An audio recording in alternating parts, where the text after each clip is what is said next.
Film KKN Desa Penari tembus 8 juta penonton. Tapi pemeran hantu di film tersebut curhat kalau dia cuma dibayar Rp75.000.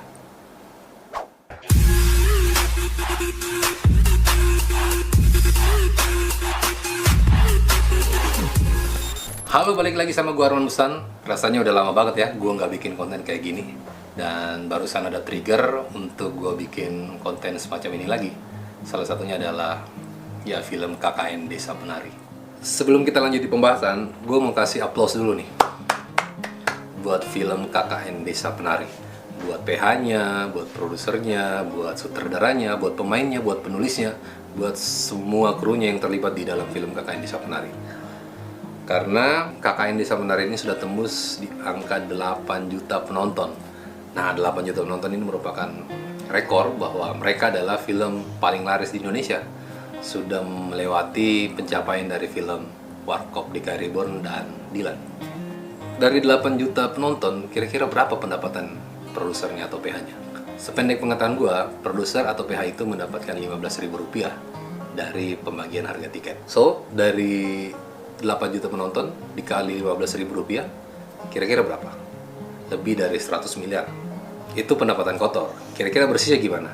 Nah, berdasarkan info yang gue baca, kalau film KKN Desa Penari ini biaya produksinya sekitar 15 miliar dan biaya promosinya sekitar 10 miliar.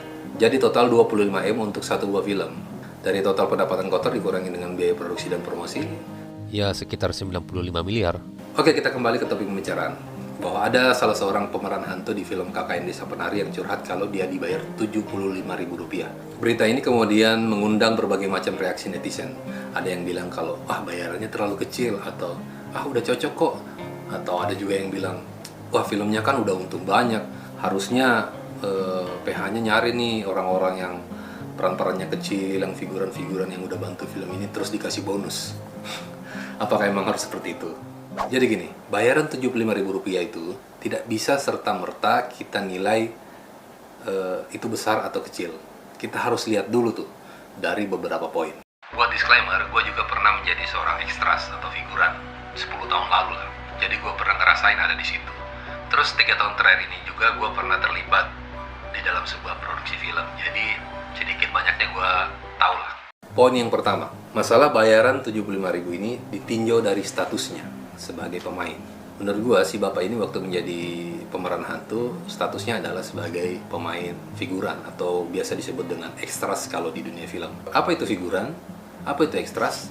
Ekstras atau figuran itu adalah salah satu pemeran tambahan yang dibutuhkan untuk menyempurnakan sebuah scene agar scene tersebut semakin mendekati kenyataan, gitu loh.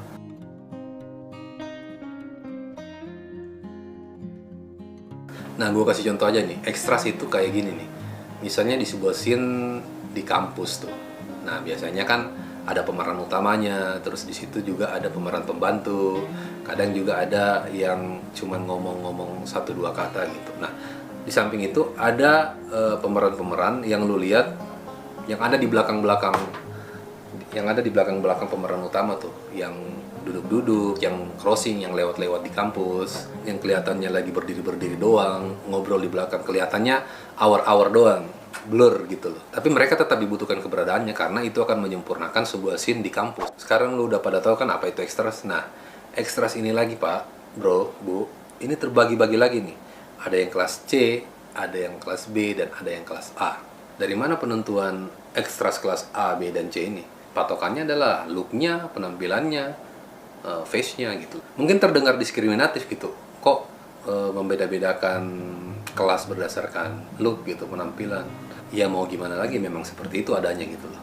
Untuk ekstras kelas C ini, gue kasih contoh misalnya mereka-mereka yang menjadi warga gitu. Penampilannya nggak terlalu menonjol, tidak apa-apa dia tidak ganteng, tidak cantik.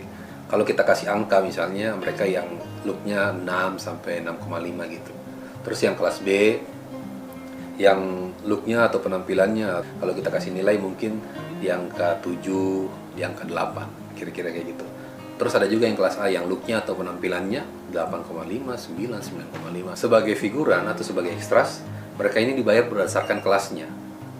Jadi kalau misalnya, ini cuma misalnya ya, kelas C dibayar 100 sampai 150.000, yang kelas B dibayar 200 sampai 300.000 rupiah, terus kelas A dibayar 300 sampai 500.000 rupiah.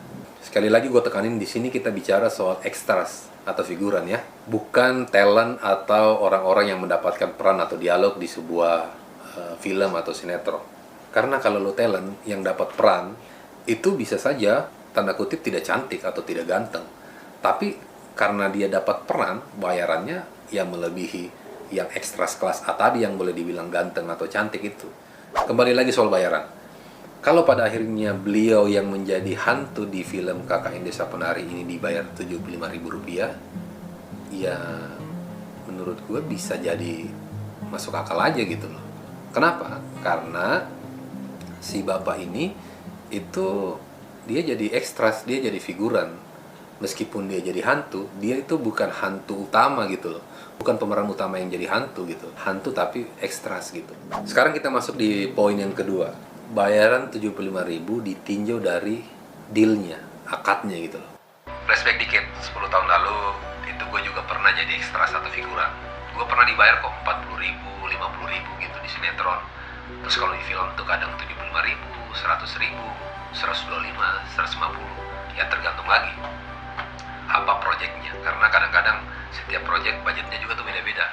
Angka yang gue sebutkan tadi tuh kan gue lewatin di Jakarta nih, jadi gue rasa bayaran figuran atau ekstras di luar Jakarta ya dibawa dari angka Jakarta. Biasanya tim produksi ketika mencari figuran tuh mereka nyarinya dari agensi.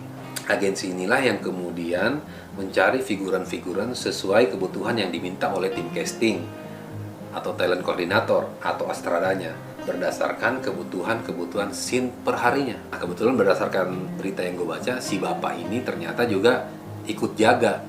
Nah, dia kemudian diajak syuting untuk jadi hantu. Jadi bisa saja dia ini keamanan mungkin di kampung situ yang menjaga produksi film ini, atau mungkin bisa saja dia ditugaskan untuk jaga peralatan, misalnya peralatan syuting yang kemudian begitu ada scene yang membutuhkan hantu, daripada capek-capek nyari orang, ya si bapak ini aja lah yang diajak. Jadi gue rasa seperti itu situasinya. Nah, udah jadi rahasia umum kalau lo diajak syuting oleh agensi, biasanya budget yang lo terima itu udah dipotong sebagai bagian dari jasa si agensi karena udah ngasih lo pekerjaan. Jadi misalnya ini cuma contoh doang, angka ini contoh doang, karena bisa jadi beda-beda. Dari tim produksi udah mengalokasikan budget sebesar 100.000 kepada si agensi untuk mencari figuran. Nah, ketika si agensi cari atau mengajak orang untuk syuting, dia akan share tuh di grup, misalnya di grup WA atau di status WA nih, dicari ekstras untuk syuting film buat jadi hantu, lokasi di Wakanda, fee 75.000 per day, minat chat, ya kan? Atau bisa jadi share di statusnya kayak gini, dicari ekstras untuk syuting film buat jadi hantu, lokasi di Wakanda, fee-nya 100.000 per day. Kalau deal, potong budget 25%. Minat, chat. Nah, dalam kasus si bapak yang jadi figuran hantu ini, gua rasa prosesnya kurang lebih sama. Hanya saja mungkin nggak lewat chat. Dia diajak langsung, karena si bapak kan cerita kalau dia tuh ikut jaga di film itu. Jadi bisa aja pada saat dibutuhkan hantu, langsung nih diajak, ada agensi di situ. Pak, ikutan syuting aja nih. Mau nggak? Iya, jadi apa? Jadi hantu, Pak. Oh, gitu. Iya. Ayo, Pak, mau nggak? Mau, berapa bayarannya? 75.000. Nah, kalau si bapak tuh nggak nego, nggak nanya-nanya lagi, berarti secara akad dia udah setuju dong dengan budget tersebut. Berarti dia udah deal dengan angka yang ditawarkan. Sampai di sini seharusnya nggak ada yang harus dipermasalahkan, karena sama-sama sudah sepakat. Si yang mengajak menyebutkan budgetnya, si bapak menerima. Kalaupun misalnya dari atas budgetnya 100.000, terus dia tawarkan ke bapak 75.000 tanpa bilang-bilang bahwa budgetnya ini 100.000 dan gue udah potong 25.000 dan gue kasih lo cuma 75.000, ya ini kembali lagi ke pribadi masing-masing. Sekarang kita lanjut di poin berikutnya. Kita tinjau dari UMR atau UMP Kota Jogja, di mana lokasi film KKN Desa Penari ini digarap. Film KKN Desa Penari ini digarap sekitar tahun 2019 kalau nggak salah. Nah, upah minimum Provinsi Yogyakarta tahun 2019 telah resmi menjadi Rp1.570.922 Kalau angka 1.570 sekian ini kita bagi 26 hari kerja, hasilnya adalah 60.000 sekian rupiah. Jadi angka 75.000 yang diterima si bapak pemeran hantu di film KKN Desa Penari ini sebenarnya udah di atas UMP Kota Jogja. 60.000 dia dibayar 75.000 rupiah. Terus ekstras atau figuran itu kan memang di calling harian atau per day. Jadi memang bayarannya harian. Jadi meskipun dia cuma di take satu scene, dia cuma satu kali shot gitu loh, atau nggak di take sama sekali, tapi ketika dia udah di calling dan dia udah datang di lokasi, dia wajib dikasih budgetnya. Kecuali ada perjanjian lain dengan agensinya atau yang siapapun yang ngajak dia gitu. Jadi 75.000 untuk satu kali pengambilan gambar menurut keterangan si bapak, itu gua rasa adalah bayaran syuting dia per hari. Jadi memang jam kerja di dunia film itu melebihi jam kerja orang pada umumnya. Yang mungkin orang kerja tuh berapa ya? Orang kerja sehari tuh 8 atau 10 jam. Nah, kalau di dunia film lu bisa kerja 12 hingga 16 jam per hari. Bahkan mungkin kadang-kadang overtime. Sisi nggak enaknya itu biasanya adalah kerjaan kita tuh nunggu lama-lama. Kita di calling pagi, misalnya jam 10, bisa jadi kita di take jam 10 malam. Tapi meskipun lu di calling jam 10 pagi misalnya, terus lu di take jam 10 malam, segala macam kebutuhan dasar lu itu misalnya untuk makan, minum, ngopi, itu ditanggung di lokasi syuting. Makan siang misalnya jam 12 makan, lu mau ngeteh ngopi di jam-jam di sore gitu ya silakan bikin kopi di PU. Lu mau tidur kek selama masa menunggu itu, lu mau salto kek selagi itu nggak mengganggu jalannya proses syuting, ya lu bebas ngapain aja di lokasi syuting gitu. Sebenarnya ada sudut pandang yang lumayan bagus juga soal figuran di film KKN Desa Penari nih yang nggak sengaja gue dapat artikelnya terkait honor yang dia peroleh. Kasana enggan menyebutkan nominalnya secara rinci. Hal itu karena Kasana merasa tidak enak jika mengumbar hal pribadi, khususnya masalah honor kepada orang lain. Pokoknya dikasihlah, saya tidak enak sebut nominal. Ya puluhan ribu sekali ikut, ujarnya. Jangan sebut nominal, tidak enak. Yang jelas dengan adanya syuting film ini, warga ikut kecipratan rezeki. Nah ini. Yang agak lucu sebenarnya komentar netizen kayak gini nih. Yang bilang, wah filmnya kan udah untung banyak nih, udah dapat ratusan miliar, harusnya mereka cari dong pemeran-pemeran figurannya atau kru-kru kecil kemudian dikasih bonus. Ya bagus sih idenya gitu, tapi gua rasa jarang terjadi sih. Kalau logika itu kita ikutin, Taman Impian Jaya Ancol udah untung banyak nih, Taman Mini Indonesia Indah udah balik modal, harusnya mereka nyari juga dong tukang-tukang yang pernah kerjain proyek itu terus dikasih bonus, ya kan? Enggak. Dengan mengikuti logika yang sama, gimana kalau misalnya filmnya rugi nih, nggak balik modal?